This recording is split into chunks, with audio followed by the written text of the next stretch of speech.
దాదాపుగా 1,15,000 ఎకరాలకు సంబంధించి పత్తి, దాదాపుగా మరో 1,15,000 ఎకరాలకు సంబంధించి వేరుశనగ, మరో 2 లక్షల ఎకరాలకు సంబంధించిన మొక్కజొన్న, మరో దాదాపుగా 2 లక్షల ఎకరాలకు సంబంధించిన హార్టికల్చర్ పంటల మీద తీవ్రమైన ప్రభావం, దాదాపుగా 15 లక్షల ఎకరాల మొత్తం మీద తీవ్రమైన ప్రభావం కనిపిస్తూ ఉంది. ఏదేమైనప్పటికీ ఇలాంటి తీవ్రమైన పరిస్థితుల మధ్య మనము కార్యాచరణ అనేది మనం చేయాల్సి ఉంది. ఒకవైపున రైతులకు తోడుగా నిలబడాల్సిన కార్యక్రమం ఒకవైపున ఉంది. ఎన్యూమరేషన్లో రైతులకు అండగా తోడుగా నిలబడాల్సిన కార్యక్రమం ఒకవైపున ఉంది.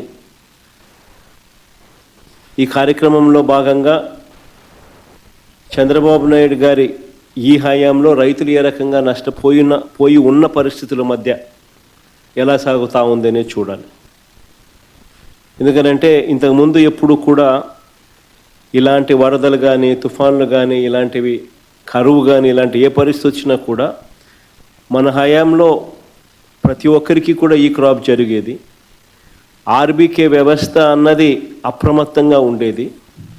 ఆర్బీకే వ్యవస్థ అప్రమత్తంగా ఉండి ప్రతి గ్రామంలో అందుబాటులో ఉండి అక్కడ అగ్రికల్చరల్ అసిస్టెంట్ రూపాన అగ్రికల్చరల్ గ్రాడ్యుయేట్ చదివిన పిల్లలు అక్కడ అందుబాటులో ఉండి, గ్రామ సచివాలయము, ఆర్బీకేలు ఇవన్నీ కలిసికట్టుగా ఉండి ఆర్బీకేలో ఈ క్రాప్ వ్యవస్థ అన్నది పగడ్బందీగా ఉన్న పరిస్థితుల మధ్య ఉచిత పంటల బీమా అన్నది మన హయాంలో రైతులకు అందుబాటులో ఉన్న పరిస్థితుల మధ్య ప్రతి రైతుకు ఒక భరోసా ఉండేది.